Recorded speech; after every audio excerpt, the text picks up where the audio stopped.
여러분 모두를 주님의 이름으로 환영합니다. 우리 성경 말씀 야고보서 5장에 있는 말씀을 좀 함께 보겠습니다. 야고보서 5장 17절, 18절에 있는 말씀입니다.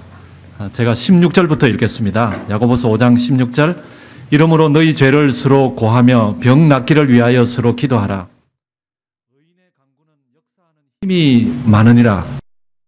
엘리야는 우리와 성정이 같은 사람이로되 저가 비 오지 않기를 간절히 기도한 적 3년 6개월 동안 땅에 비가 아니 오고 다시 기도한 적 하늘이 비를 주고 땅이 열매를 내었느니라. 이 말씀은요, 엘리야는 우리와 성정이 같은 그런 사람이지만은 언제나 기도하는 사람이었다는 것을 말씀하고 있습니다. 우리가 구약 성경을 보면은 열왕기상 18장부터 길르앗 사람 엘리야가 등장을 하고 있죠. 근데 그 엘리야라는 그 선지자 이름 앞에 항상 붙는 수식어가 뭔가 하면은 하나님의 사람이라는 것입니다. 그래서 이 두 말씀을 종합해서 보면은 기도하는 사람이 곧 하나님의 사람이라는 것이죠. 저와 여러분들은 하나님을 믿는 하나님의 사람이 맞습니까? 만약에 우리가 하나님의 사람이라면은 기도하는 사람이 되어야 한다는 것을 말씀하고 있는 것이죠. 성경은 두 도시의 이야기입니다. 여러분 자세히 보시면은요, 주제가 두 도시의 이야기로 계속 이어지고 있습니다. 그 한 도시가 바벨론이고 또 다른 한 도시가 예루살렘이에요. 근데 바벨론과 예루살렘 그 도시를 어떻게 구분할 수 있는가 하면은 바벨론에 속한 사람은 기도하지 않는 사람이고요, 예루살렘에 속한 사람은 기도하는 사람입니다. 우리는 당연히 예루살렘에 다 속한 사람이죠. 아마 여기 계시는 분들 중에 기도의 능력을 모르시는 분들은 한 분도 계시지 않을 것입니다. 그러나 문제는요, 기도의 능력을 기도가 능력이 있다는 것은 다 알지만은 그 기도의 능력을 체험하는 사람은 그렇게 많지 않다는 것입니다. 제가 이번에 말씀을 준비하면서 제가 책을 여러분들께 좀 몇 권 좀 소개를 좀 드리겠습니다. 제가 이번 주에 이렇게 책을 보는데 아직 다 읽지는 못했어요. 근데 전부 다 이제 기도에 관한 것인데, 부흥의 세대에 통곡하라. 이것은 레오나드 레이번 힐이 쓴 책입니다. 1, 2, 3 이 시리즈로 쓴 것이죠. 그 다음에 기도의 사람이라고 알려져 있는 E.M. 바운저, 기도의 불병거라는 책이에요. 그리고 이 책은 앤드류 무레이가 쓴 책인데, 내 앞에 엎드리라. 원 제목은 Prayer Power라는 그런 책이에요. 제가 이 책들에 있는 인용을 조금 이렇게 드리면은요, 앤드류 무레이라는 사람은 제가 지난번에도 겸손이라는 책을 여러분들께 한번 소개를 드렸지만은 엘렌 G 화이트와 거의 동시대의 사람이었습니다. 근데 이 책을 통해서 그 앞부분에 이런 내용을 소개를 하고 있습니다. 그때 당시에 아주 유명한 어떤 사경회 강사가 사경회를 개최하면서 마지막 날 신자들이 이렇게 수천 명이 모인 신자들 앞에서 이런 질문을 했습니다. 형제들이여, 오늘 하나님과 형제들 앞에서 고백합시다. 이렇게 하는 것이 우리에게 유익할 것입니다. 하루에 30분 이상 기도하는 사람이 있으면 손들어 보십시오. 여러분들은 들지 마십시오. 책에 그렇게 했다는 것입니다. 근데 그 정말 신실하다고 모였던 그 수천 명의 사람들 중에 손을 드는 사람이 한 사람밖에 없었답니다. 연세가 드신 한 사람이 손을 들었습니다. 그래서 계속 이렇게 질문을 이어나갔습니다. 여러분들 중에 혹시 하루에 15분 하나님 앞에 간절히 기도하시는 분들이 계십니까? 하고 손을 들어보라고 또 요청을 했습니다. 청중들 중에 한 3분의 1에 못 미치는 사람들이 손을 들었습니다. 질문은 계속되었습니다. 5분 하루에 기도하시는 분들 손을 좀 들어서 하나님 앞에 여러분들의 간증을 표해 주시기 바랍니다. 그랬더니 옆에 이제 눈치를 이렇게 보면서 쭈삣쭈삣 손을 드는 모습을 소개를 하고 있습니다. 그런데 그것이 문제가 아니라요, 집회를 마친 후에 어떤 사람이 찾아와서 그 사경의 강사에게 털어놓은 그 이야기의 실체가 오늘 현대 그리스도인의 삶의 모습이라고 그렇게 기록을 하고 있어요. 그 사람이 이렇게 이야기를 했습니다. 사실 저는 하루에 5분을 기도하는지도 확신할 수가 없습니다. 이번 기회에 제가 하나님과 함께 보내는 시간이 얼마나 적은지 깨닫고 충격을 받았습니다. 이것이 현대 그리스도인의 그 모습이라고 그렇게 이 책은 설파하고 있습니다. 여러분들은 하루에 얼마만큼 하나님 앞에 간절히 기도를 드리시는지요? 식사할 때 기도 드리는 것 말고 정말 하나님 앞에 간절히 기도하는 시간으로 아마 따져보면 얼마 정도가 될까요? 저는 오늘 엘리야의 그 이야기를 통해서 간절히 기도한 적, 그리고 다시 기도한 적이라는 제목으로 여러분과 말씀을 좀 생각해 보겠습니다. 우리 부흥이라는 말을 들으면은 참 우리 가슴을 벅차게 하는 그런 단어임에 분명합니다. 어떤 사람이 그렇게 이야기했습니다. 오늘날 그리스도인이 체험해야 할 가장 중요한 한 가지가 있다면은 그것은 부흥을 체험하는 것이라고 말을 하고 있습니다. 그만큼 부흥이 중요하고 그만큼 부흥이 우리 삶에서 필요하다는 것을 말씀하는 것이죠. 부흥이라는 말은 제가 지난주에도 좀 설명을 드렸지만은 다시 일으켜 생명을 살리다라는 의미가 부흥이라는 것입니다. 죽은 신앙을 산 신앙으로 바꾼다는 것이죠. 그것이 부흥인데, 이 부흥이라는 큰 방이 있는데, 그렇죠? 그 부흥의 방의 문을 열기 위해서는 부흥의 코드를 제대로 눌려야 되는데, 그 첫 번째 부흥의 코드가 말씀이라고 제가 말씀을 드렸습니다. 그런데 그 코드의 두 번째 중요한 코드가 뭔가 하면은 그 코드가 바로 기도라는 것이죠. 그래서 저는 오늘 여러분과 기도에 대해서 우리가 너무나 잘 아는 말씀이지만은 좀 함께 나누면서 우리가 결심하게 되는 그런 은혜의 시간이 되시기를 바랍니다. 한 세기를 살면서요, 이 책에 소개된 내용인데, 대표적인 영국 복음주의자 설교자였던 말틴 로이드 존스라는 사람이 있습니다. 이분은요, 사실 로마서 주석을 하신 아주 유명한 그런 신학자입니다. 부흥을 이렇게 정의하고 있습니다. 부흥이란 영광 가운데 계시는 하나님의 얼굴을 구하는 것이고 그분께로 돌아가는 것이며 그분께 기도하는 것입니다. 그랬어요. 구하고 돌아가고 기도하는 것. 그러면서 마가복음 9장 28절에서 29절에 있는 말씀을 인용을 했어요. 그 말씀이 어떤 말씀인가 하면요, 우리는 어찌하여 능히 귀신을 내어 쫓지 못하나이까? 제자들이 예수님께 그런 질문을 했습니다. 그랬을 때 예수님께서 말씀하시기를 기도 외에 다른 것으로는 이런 유가 나갈 수 없느니라 하시니라. 이 말씀을 인용을 했어요. 그래서 저는 그 책을 읽으면서 이 말씀과 부흥이 어떤 연관성이 있을까? 제가 한번 곰곰이 생각을 해봤습니다. 기도 외에는 귀신을 내어 쫓을 수 있는 다른 길이 없다는 것을 예수님께서 말씀하신 것이죠. 그렇다면 현대를 살아가는 우리는 이 말씀을 어떻게 이해하고 부흥과 어떻게 연관을 시킬 수 있을까? 귀신이라는 것은요, 사탄의 권세라고 볼 수 있는 것이죠. 그렇죠? 귀신이라는 것은 사탄의 권세잖아요. 사탄은요, 생명이 아니라 죽음을 가져오는 세력이 사탄입니다. 그렇죠? 사탄은 절대 생명을 가져오지 않습니다. 그래서 이 말씀은 죽음의 세력을 쫓아내고 생명으로 채우기 위해서는 유일한 한 가지 방법이 있는데 예수님께서 가르쳐 주신 그 방법이 뭔가 하면은 기도하는 방법 외에 다른 방법이 없다는 것이죠. 여러분, 또 한 가지 이 귀신은요, 우리의 모든 필요와 모든 문제를 비유할 수도 있을 것입니다.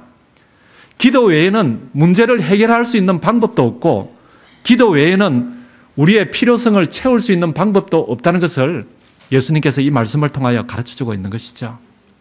그래서 이런 것을 보면은요, 부흥도 사실은 마찬가지입니다. 그렇죠? 다시 살리는 것, 다시 살아난 산 신앙을 하기 위해서는 기도 외에 다른 길이 없다는 것을 예수님께서 말씀하시는 것이죠. 제가 이 책 중에요, 아까 여러분들께서 말씀을 드렸지만은 이 부흥의 세대여 통곡하라. 이것이 원 제목이 뭔가 하면은 Why Revival Tarries. 왜 부흥이 지체되는가? 그러면서 거기에 부흥이 지체되는 가장 큰 이유 한 가지를 설명을 하고 있는데 그것이 뭔가 하면은 기도하기를 지체하기 때문에, 기도하지 않기 때문에 부흥이 지체되고 있다. 그렇게 이야기를 하고 있습니다. 여러분, 사실 성경에 나오는 우리 믿음의 부조들, 우리가 너무나 잘 아는 사람들요, 그 사람들을 보면은 한 사람도, 그렇죠, 한 사람도 예외 없이 다 기도하는 그런 사람들이었습니다. 기도하지 않는 믿음의 선진들은 성경에 한 사람도 기록되어 있지 않습니다. 아브라함도 기도하는 기도의 사람이었고요, 이삭도 그랬고 야곱도 그랬고, 요셉은 정말 기도의 사람이었습니다. 모세도 기도하는 사람이었어요. 정말 모세만큼 열심히 백성들을 위해서 기도한 사람도 드물죠. 다윗도 기도의 사람이었습니다. 시편을 정말 많이 기록한 그 다윗의 글을 보면은 정말 다윗은 얼마나 기도하는 기도의 사람인지 우리가 알 수 있죠. 한나도 기도의 사람이었고, 베드로도 기도의 사람이었고, 요한도 기도의 사람이었고요. 그리고 신약 성경에 가장 많은 책을 저술한 사도 바울도 기도의 사람이었습니다. 뿐만 아니라 예수님께서도 기도의 생애를 사시면서 우리에게 모본으로 기도의 삶이 얼마나 중요한지를 가르쳐주고 있습니다. 그분께서는 십자가에서 마지막 운명하실 때까지 하나님께 기도하는 기도의 삶의 모습을 우리에게 보여주신 것이죠. 내 뜻대로 하지 말고 아버지의 원대로 되기를 원하나이다. 그렇게 기도하는 그 기도로 삶을 우리에게 보여주신 분이 바로 예수님이시죠. 이 말씀은요, 제가 이렇게 성경 전체 절수가요, 정확하게는 잘 모르겠습니다. 31,102절이 된다 그럽니다. 성경 절수가. 제가 세어보지는 않았지만은요. 그런데 이 중에서 기도라는 단어가 몇 번이나 나오는가 검색을 해보니까요, 5,000번 정도가 돼요. 근데 거기에 강구하고 뭐 권하고 구하고 하는 이런 모든 것을 다 종합하면은 사실은 성경에 평균적으로 세 절마다 한 번씩 기도에 대해서 언급을 하고 있다는 사실이에요. 그러니까 기도가 우리의 신앙삶에서 얼마나 중요한지 성경이 우리에게 분명하게 가르쳐주고 있는 것이죠. 그런데도 왜 우리는 기도하지 않을까요? 성경은 왜 우리에게 그렇게 기도하기를 권면하실까요? 왜 우리는 기도하지 않으면 안 될까요? 기도해야 하는 그 이유가 무엇일까요? 저는 오늘 여러분에게 몇 가지만 좀 말씀을 드리고자 합니다. 기도하는 것은요, 주님의 명령이에요. 예수님께서 우리에게 기도하라고 명령하셨습니다.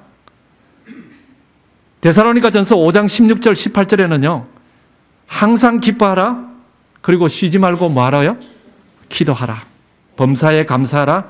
이것이 그리스도 예수 안에서 너희를 향하신 하나님의 뜻이니라. 예수님께서 우리에게 명령하신 것이라는 거예요. 그것이 바로 하나님의 뜻이라는 거예요. 그런데 그 뜻 중에 한 가지가 뭔가 하면은 쉬지 말고 기도하라는 거예요. 여러분, 예수님께서 바울을 통하여 쉬지 말고 기도하라고 하신 이 말씀은 기도를 해도 되고 해도 안 해도 되고 하는 그런 말씀이 아니었습니다. 그렇죠? 당연히 마땅히 해야 되는 명령이었어요. 골로새서 4장 2절에도요, 기도를 항상 힘쓰고 기도에 감사함으로 깨어 있으라 그랬어요. 기도를 항상 힘쓰고 이 개정 성경역에는요, 기도를 계속하고 그렇게 번역을 했습니다. 이것은 하나님의 명령이죠. 기도 좀 하는 게 좋을걸? 기도를 좀 하지 않을래? 기도하는 편이 훨씬 나을 텐데? 기도하는 게 너희 삶의 유익이 될 텐데? 하나님께서 그렇게 말씀하신 것이 아니죠. 이것은 권면이 아니라 그분께서 명령하신 거예요. 그런데 여러분들께서도 성경을 보시면서 그런 것을 다 느끼시겠지만은 성경 말씀에 하나님께서 강력하게 우리에게 명령을 하신 그 명령은요, 그만큼 그것이 중요하기 때문에 명령을 하신 것입니다. 하나님께서 우리를 그만큼 사랑하시기 때문에 명령하신 것이죠. 그 명령에 순종하면 그만큼 큰 축복이 있기 때문에 하나님께서 우리에게 명령하신 것입니다. 제가 이번에 기도에 이 말씀을 묵상하면서 정로의 계단을 좀 이렇게 봤습니다. 참 우리가 옛날에 정말 많이 읽은 그 책이죠. 아마 그 정로의 계단은 여러분들께서 아마 수십 분을 다 읽으셨을 것입니다. 거기에 보면은 기도의 특권이라는 장이 나옵니다. 거기에는 이렇게 언급하고 있습니다. 기도는 전능하신 자의 무한한 자원, 그 자원이 뭔가 하면은 부와 능력과 지혜, 이런 것들을 쌓아둔 하늘 창고를 여는 믿는 자의 수중에 있는 열쇠이다 그랬어요. 그런데 그것으로 해서 끝난 것이 아니라 그 뒤에 이어지는 말씀이 뭔가 하면은 열쇠 이것만 하나님의 자녀들은 어찌하여 기도하기를 싫어하는지, 그렇게 하고 퀘션 마크를 붙여놨어요. 여러분, 기도는 분명히 전능하신 하나님의 그 무한한 하늘 창고의 문을 여는 열쇠임에는 분명합니다. 그런데 우리는 그것을 이론적으로는 다 잘 알고 있는데, 그렇죠? 그런데 엘렌 G. 화이트이 지적한 것처럼 기도하는 사람은 왜 그렇게 적은지 그렇게 말씀하고 있습니다. 여러분, 사도 바울이 왜 그렇게 쉬지 말고 기도하라고 명령했을까요? 저는 이것을 보고 정말 다시 한번 저 자신을 하나님 앞에 굴복할 수밖에 없었습니다. 여러분, 사도 바울은요, 이 말씀을 하시면서 제가 이렇게 사도 바울에게 직접 물어보진 않았지만은 제가 볼 때는 분명히 사도 바울이 그 말씀을 하시면서 구약에 있는 어떤 성경절을 염두에 두고 하신 말씀이라는 것을 제가 확신을 갖게 됐어요. 그 말씀이 어딘가 하면은 사무엘상 12장 23절에 있는 말씀이에요. 그 말씀에 보면은요, 사무엘은 기도하기를 쉬는 죄를 범하지 않겠다고 결심하는 내용이 그 성경절에 나오고 있습니다. 사무엘상 12장 23절에요. 기도하기를 쉬는 것이 죄라는 것이에요. 여러분, 우리 신앙생활을 하면서 기도하지 않는 것이 죄라는 것을 알고 신앙생활하는 사람들이 정말 많이 있을까요? 저는 이 말씀을 오늘 처음 여러분들께 소개해 드리는 것은 아닙니다. 물론 저도 처음 본 말씀은 아니었습니다. 그런데 다시 한번 이 말씀을 준비하면서 내가 그동안에 기도하기를 쉬는 것이 죄라는 것을 모르고 신앙했구나 하는 것을 여러분 앞에 제가 고백 드릴 수밖에 없습니다. 저는 그것을 잊어버렸어요. 그래서 이 말씀이 저에게는 너무나 충격으로 다가왔어요. 우리가 바쁘면 기도하지 않을 수 있죠. 기도하지 않는다고 해서 사람들이 저 사람 기도하지 않는구나 알 수도 없죠. 우리의 신앙을 다른 사람들이 이렇게 보여줄 때 기도하지 않는 사람으로서 이렇게 겉으로 드러나는 것은 어쩌면 아무런 표시가 나지 않을지도 모르겠어요. 그러나 성경은 분명하게 우리에게 말씀하는 것이 뭔가 하면은 기도하기를 쉬는 것이 죄라고 말씀하고 있습니다. 여러분, 그래서 부자와 선지자 85페이지에는요, 우리가 너무나 잘 아는 말씀이지만은 이 에녹의 생애를 이야기하면서 에녹은 그에게 있어서 기도는 영혼의 호흡이었다 그랬어요. 그는 바로 하늘 분위기 가운데 그 영혼을 호흡함으로써 하늘 분위기 가운데 살았다고 그렇게 증언을 하고 있습니다. 여러분, 기도가 분명히 영혼의 호흡이 맞습니까? 말씀은요, 영혼의 양식입니다. 그렇죠? 부흥의 코드의 첫 번째 코드가 뭔가 하면은 말씀이죠. 그런데 그 말씀은 영혼의 양식이에요. 우리가 밥을 먹지 않으면 사실 살아갈 수가 없습니다. 건강한 삶을 살 수가 없죠. 마찬가지로 하나님의 말씀을 우리가 묵상하고 연구하고 보지 않고는 건강한 신앙 삶을 살 수가 없는 것입니다. 그런데 밥을 먹지 않고는요, 사실은 2, 3일 이렇게 살 수가 있습니다. 어떤 분들은 열흘 동안 이렇게 금식하신 분들도 계시고, 저도 한 9일 동안은 해봤습니다. 그렇게 살아갈 수가 있어요. 그러나 기도는 그것보다도 훨씬 더 중요한 영혼의 양식이 아니라 영혼의 호흡이라고 그렇게 말씀하고 있어요. 여러분, 호흡은요, 사실 3분만, 몇 분만 멈춰버리면 사람이 살 수가 없는 것이죠. 그런데 우리는 신앙 삶을 살아가고 있으면서 신앙을 잘 하고 있다고 생각하면서 기도가 멈춰져 버린 죽은 신앙을 하는 줄도 모르고 신앙하는 사람들이 너무나 많다는 것을 엘렌 G 화이트는 우리에게 지적하고 있는 것이죠. 여러분, 호흡은 단 몇 분만 멈춰도 영혼이 죽게 되는 것입니다. 기도하는 것은 주님의 명령입니다. 왜냐하면요, 너희들이 살아야 되기 때문에. 그렇죠? 부흥이라는 것이, 다시 살리는 것이 부흥이라 그랬습니다. 하박국 선지자는 하나님 앞에 수년 내에 부흥케 하소서, 하나님 저를 살려주소서, 그렇게 기도한 것입니다. 왜냐하면 기도하지 않고는 산신앙을 할 수 없기 때문에 그래요. 그러니 주님께서 명령하지 않을 수가 있겠습니까? 얼마나 다급하시면 명령을 했었겠어요. 쉬지 말고 기도하라. 계속해서 항상 기도에 힘쓰고 기도하라. 우리에게 그렇게 권면하는 것입니다. 두 번째, 우리가 기도를 해야 되는 이유는요, 기도를 하는 것은 하나님의 살아계심을 보는 것이기 때문에 그렇습니다. 여러분, 우리가 기도하지 않고요, 하나님께서 살아계심을 볼 수 있는 길이 다른 길이 없습니다. 기도하는 자는 살아계신 하나님의 임재를 체험하고 살아계신 하나님을 보는 사람이에요. 우리가 읽은 야고보서 5장 18절에 다시 기도한 적, 사실은 원어에 보면은 그 사이에 다시 간절히 기도한 적, 그렇게 되어 있어요. 다시 간절히 기도한 적 하늘이 비를 주고 땅이 열매를 맺었느니라. 여러분, 여기 열매는 생명이 있는 열매를 말씀하는 것이죠. 간절히 기도할 때 생명이 땅에서 드러났다는 거예요. 생명은 하나님께 속한 것이지 않습니까? 그렇죠? 다시 말해서 기도를 할 때 살아계신 하나님을 보게 되었다는 것입니다. 여러분, 사무엘상 25장 29절에 보면은요, 거기 나발이 나오고 다윗이 나오고 아비가일이 나옵니다. 우리 과정 공부에 아비가일에 대해서 여러분 공부를 하셨죠. 그런데 아비가일이 자기 남편을 이렇게 해하려는 그 다윗을 이렇게 막으면서 이런 말씀을 했습니다. 생명은, 그렇죠, 하나님 여호와의 생명사계 속에 사여 있다 그랬어요. 이것은 다시 말해서 생명의 보자기에 사여 있다는 거예요. 생명은 하나님께 속해 있다는 것이죠. 그래서 살아있는 생명을 보면은 하나님의 임재를 느끼게 됩니다. 왜냐하면 우리의 모든 생명은, 믿는 사람의 생명은 하나님의 생명 보자기에 사여 있기 때문에 그래요. 여러분 혹시 잘 아시는지 모르겠습니다. 아마 우리 곽 장로님께서는 잘 아실 것 같아요. 이 우주 비행사 중에 제임스 어윈 대령이 있습니다.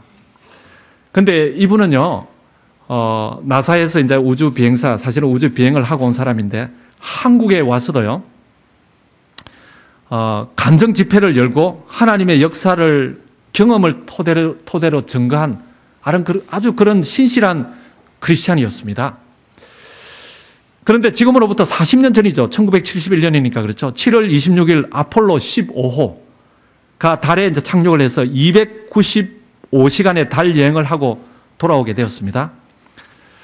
사실 지금도 그 돌아오는 것이 가는 것보다도 훨씬 더 위험하다고 그러는데 제가 잘은 모르겠습니다만은, 그 당시에 달에 가는 것도 어려웠겠지만 돌아오는 게 사실 훨씬 더 어려운 것이죠. 그런데 이제 어윈 대령 그 일행이 우주선에서 이탈한 캡슐을 타고 이제 지구로 귀환할 때인데, 이 캡슐로 이렇게 딱 마지막으로 이렇게 바뀌어지면서 그 캡슐에 낙하산이 2개가 이렇게 딱 펴져야 되는데, 기계가 고장이 갑자기 나가지고 1개밖에 낙하산이 펴지질 않았어요. 그러니까 이제 그 캡슐의 무게를 공기 저항에 견디지 못하고 하나밖에 안 켜졌으니까 지구로 그냥 손살같이 땅으로 이렇게 떨어지는 거예요. 계속 그렇게 떨어지면은 완전히 산산조각이 나버리는 것이죠. 그래서 작동을 이렇게도 해보고 저렇게도 해보고, 그 휴스턴에 있는 그 본부에서도 그 말을 듣고 그냥 오만 이렇게 작동을 다 하고 해봤지만은 소용이 없었습니다. 계속해서 빠른 속도로 땅으로 떨어지고 있는 거예요. 그때 이 제임스 어윈 대령이 이렇게 소리쳤습니다. 자기도 모르게 소리쳤다고 간증했어요. 우리 기도하자. 근데 휴스턴 본부에서도 그 기도하자라는 소리를 들었습니다. 그래서 그 우주 비행사들이 이제 그 캡슐 속에서 간절히 기도를 드린 것이죠.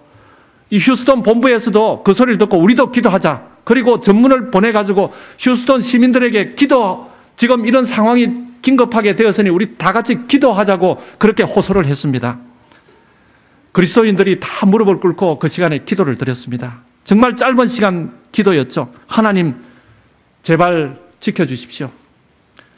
저 우주선에 타고 있는 생명을 보존해 주십시오. 생명을 지켜주십시오. 그렇게 기도를 드렸습니다. 그런데 참으로 놀라운 일이 생겼어요.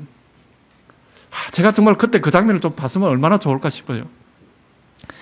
갑자기 땅에 거의 지면에 가까웠는데 회오리 바람이 불었어요. 회오리 바람이 이렇게 갑자기 불어가지고 캡슐이 땅에 떨어지는 순간 그 캡슐을 이렇게 회오리 바람이 덮친 거예요. 그런데 그 회오리 바람이 이렇게 위로 올리는 그 부력이 마치 낙하산에 하나 더 펴져가 있는 그 부력을 감당하는 만큼 그 회오리 바람이 불어가지고 캡슐이 아무런 사고 없이 사뿐히 땅에 무사히 잘 착륙했다는 거예요.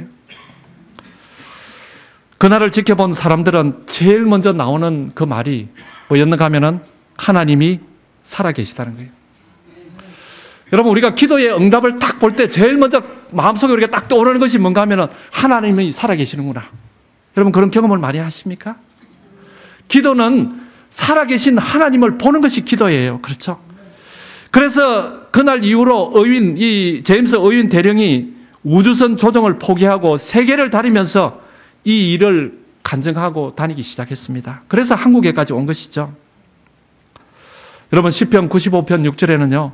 오라 우리가 굽혀 경배하며 우리를 지으신 여호와 앞에 무릎을 꿇자 고 했습니다.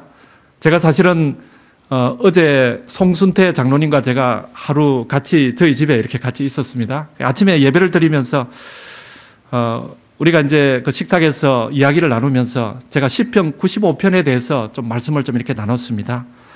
참 거기에 보니까 제가 그날따라 이렇게 시편 95편을 묵상을 했어요.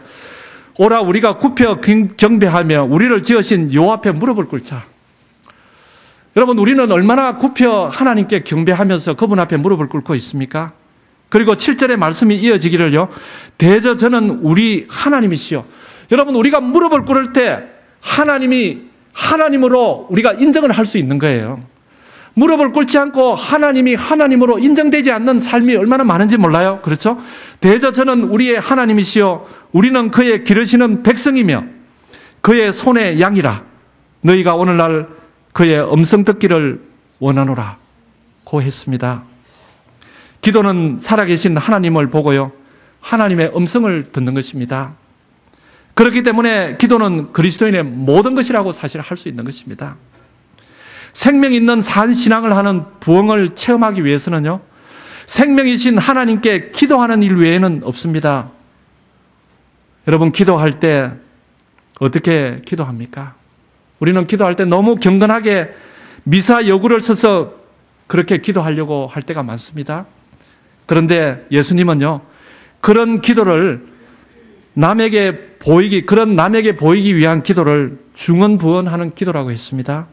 그런 기도는 하지 말라 그랬죠. 그래서 정로의 계단 이 기도의 특권 93페이지에 보면은요. 기도는 마치 친구에게 하는 것처럼 하나님께 그 심정을 펴놓는 것이다. 친구에게 우리가 미사 여구를 써서 말하지 않습니다. 그렇죠? 기도는 우리가 어떠하다는 것을 하나님께 알리기 위함이 아니요. 우리로 하여금 그를 받아들일 수 있도록 하기 위함이다. 우리가 기도 드리는 것이요. 우리의 구하는 것 그런 것만 중요한 것이 아니라 하나님을 받아들이기 위한 것이라는 거예요. 기도는 하나님을 우리에게로 내려오시게 함이 아니요. 우리로 하여금 그에게로 올라가게 하는 것이다. 그런 내용을 기록하고 있습니다. 하나님의 살아계심을 믿는 사람은요. 기도하는 사람이에요. 기도하지 않는 것은 결국 하나님의 임재를 믿지 못한다는 삶의 표현이에요. 기도는 생명의 맥박이라고 말씀하고 있습니다. 의사는 맥박 뛰는 소리를 듣고 심장의 상태를 진단합니다. 그렇죠? 이 맥박이 뛰는 것을 보면 건강한지 건강하지 않은지 알 수 있죠. 그런데 그리스도인이 기도하지 않는 죄를 범하고 있다면 그것은 그들의 영혼 안에서 하나님의 생명이 중병에 걸려 지극히 약해졌다는 그런 증거라는 것이죠. 심장이 잘 뛰지 않으면 여러분 건강할 수가 있겠어요? 왜 우리가 기도를 해야 하는가?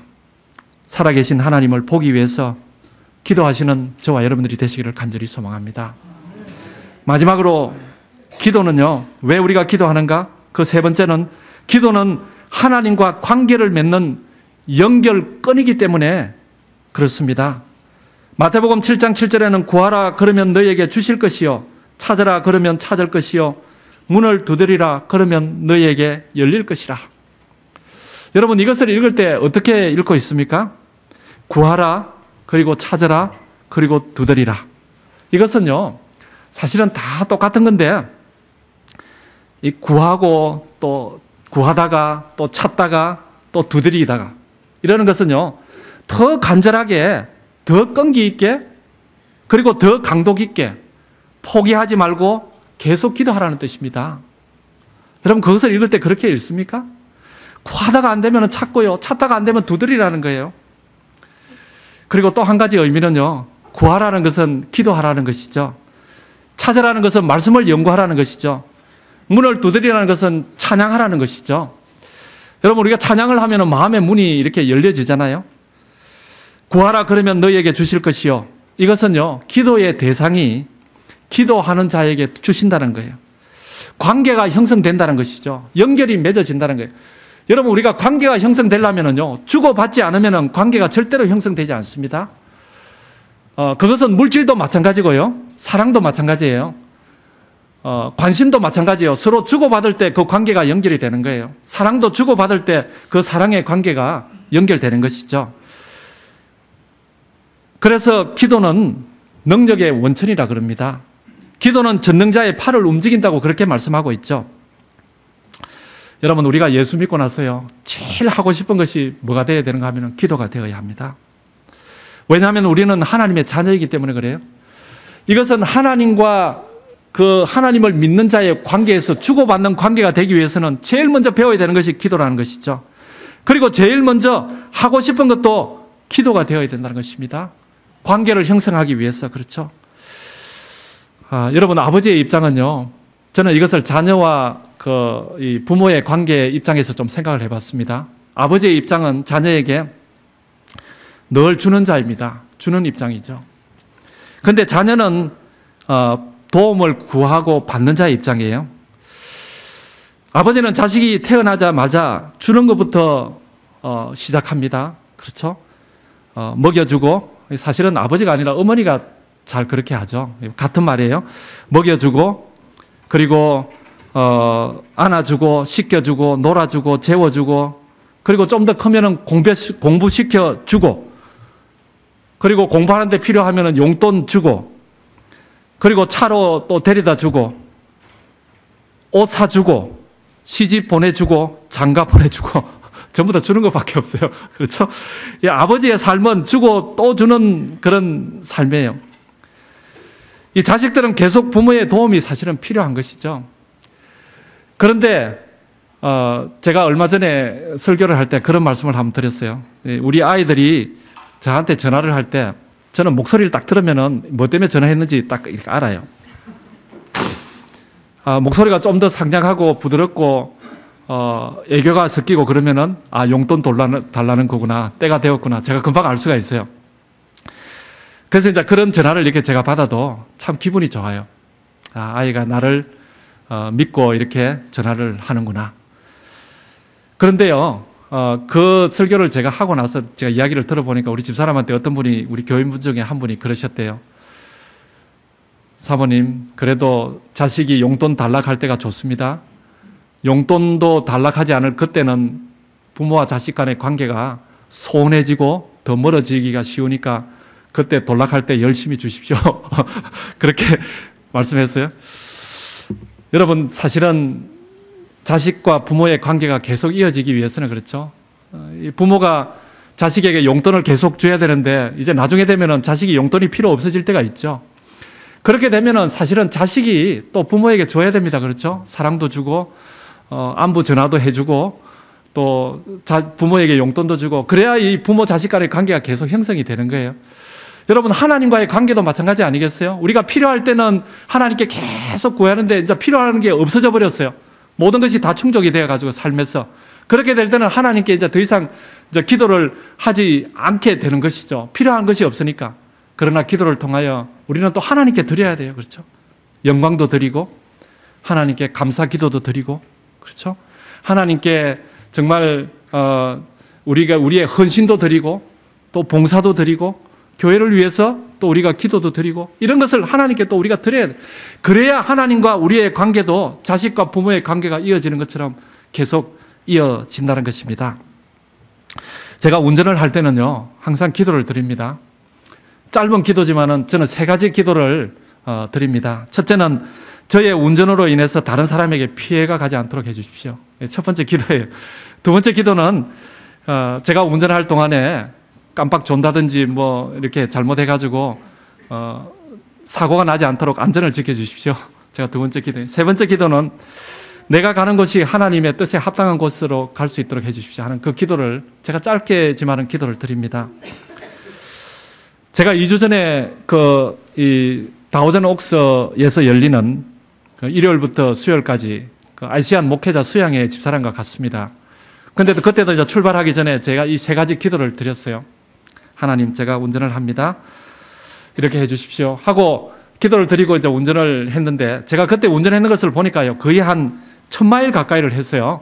그곳에 가서도 또 생명의 말씀사에 가서 책도 사고 그렇게 해가지고 했는데, 제가 돌아올 때도 물론 이제 기도를 드리고 했고, 중간에 쉬었다가 또 다시 차 탈 때도 기도 드리고 그랬죠. 근데 이 집사람이 차를 운전해서 오면서 계속 차가 흔들린다는 거예요. 근데 그 남자들은 옆에서 이야기하면은 잘, 운전할 때는 잘 옆에 말을 잘 듣지를 않는 게 그게 문제예요.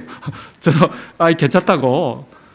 근데 계속 흔들린다는 거예요. 그래서 저는 잘 묘기를 부려서 하여튼 운전을 잘 해서 왔어요. 그래서 와서 집에 와서 보니까, 집에 와서도 이제 사실은 또 하루 동안 차를 이렇게 탔죠. 탔는데 보니까 차가 바람이 빠졌어요, 바퀴가. 그래서 이제 타이어를 바꿔야 되겠다 하고, 타이어 샵을 가서 이렇게 보니까요, 철사줄이 다 나와 있는 거 있죠? 타이어가. 제가 그걸 보고 이게 소름이 콱 끼쳤어요. 깜짝 놀랐어요. 이 타이어에 철사줄이 났다는 것은 이 얼라이먼트가 잘못돼서 한쪽으로 이렇게 차가 기울면은 한쪽 타이어가 계속 닳게 되잖아요. 물론 타이어가 다른 타이어를 제가 안 끼운 부주의도 있지만은 한쪽만 계속 닳아가지고 이 철사가 이렇게 바퀴 전체에 다 나와 있어요. 그래서 이게 곧 터질 그게 돼서 그 속으로 바람이 셀 정도로 그게 나온 것으로 바람이 새서 바퀴가 이렇게 주저앉을 정도로 그렇게 바퀴가 훼손이 되었어요. 저는 그것을 보면서 제가 기도를 드리지 않았다면은 아이고 재수 좋았네, 정말 운 좋았네, 그렇게 이야기했을 거예요. 그런데 제가 기도를 드렸기 때문에 하나님께서 나를 보호해 주셨구나, 하나님께서 함께 해 주셨구나. 저는 그 하나님과의 관계를 기도를 통해서 더 확고히 다지게 되었습니다. 여러분, 우리가 기도하지 않으면요, 이런 관계를 형성할 수가 없습니다. 그렇죠? 그래서 우리에게 기도가 그만큼 필요하다는 거예요. 우리가 기도하면 하나님과 동행함으로 하나님의 뜻을 따라서 사는 삶이 됩니다. 그렇죠?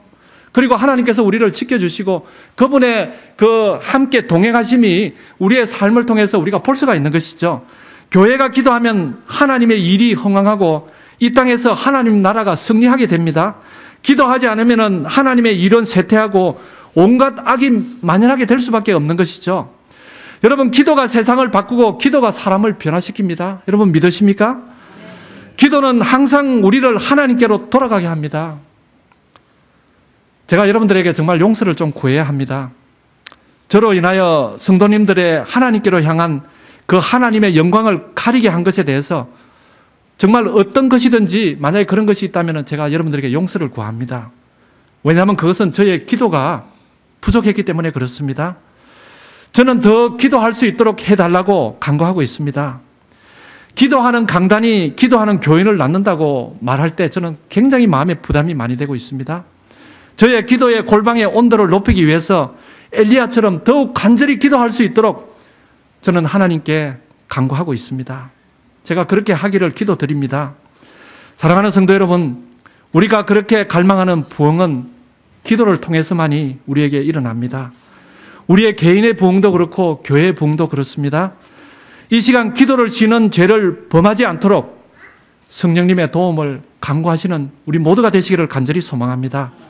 엘리야처럼 기도한 적, 정말 다시 간절히 기도한 적, 그 말씀처럼 더욱 간절히 기도드림으로 저와 여러분의 신앙삶이 놀라운 부흥을 체험하는 우리 모두가 되시기를 간절히 소망하면서 말씀을 드리겠습니다.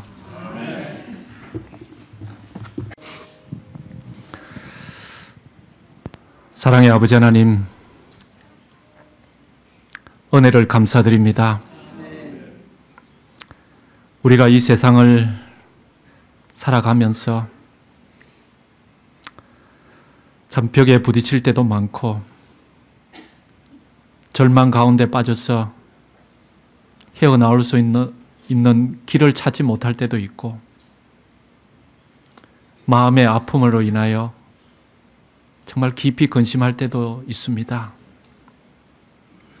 그러나 저희들을 그대로 버려두시지 않으시고 우리에게 기도할 수 있는 길을 가르쳐 주시니 아버지 하나님 감사합니다. 너희는 이제 더 이상 그곳에 머무르지 말고 나를 향하여 기도하라고 말씀하시는 주님의 음성을 들려주시니 감사합니다. 아버지, 저희들을 주님의 백성으로 삼아주시고 자녀로 삼아주셔서 하나님의 성호를 높이며 신앙을 살아갈 수 있도록 은혜를 주신 아버지 하나님 감사합니다.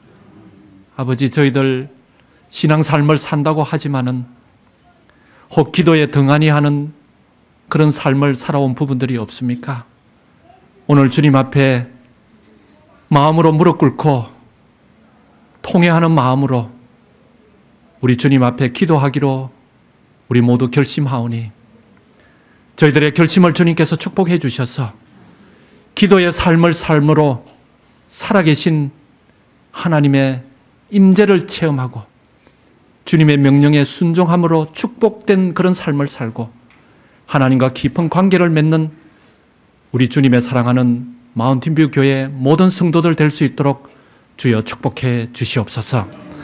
지금은 우리 구주 예수 그리스도의 은혜와 하나님 아버지의 무한하신 사랑과 성령의 감화 감동하심, 교통하심이 오늘 주님 전에 나와서 다시 한번 기도의 삶을 살겠노라고 결심하는 당신의 사랑하는 백성들 머리 위에 지금으로부터 영원토록 함께하여 주시옵기를 우리 구주 예수 그리스도 이름으로 간절히 축원하옵나이다. 아멘.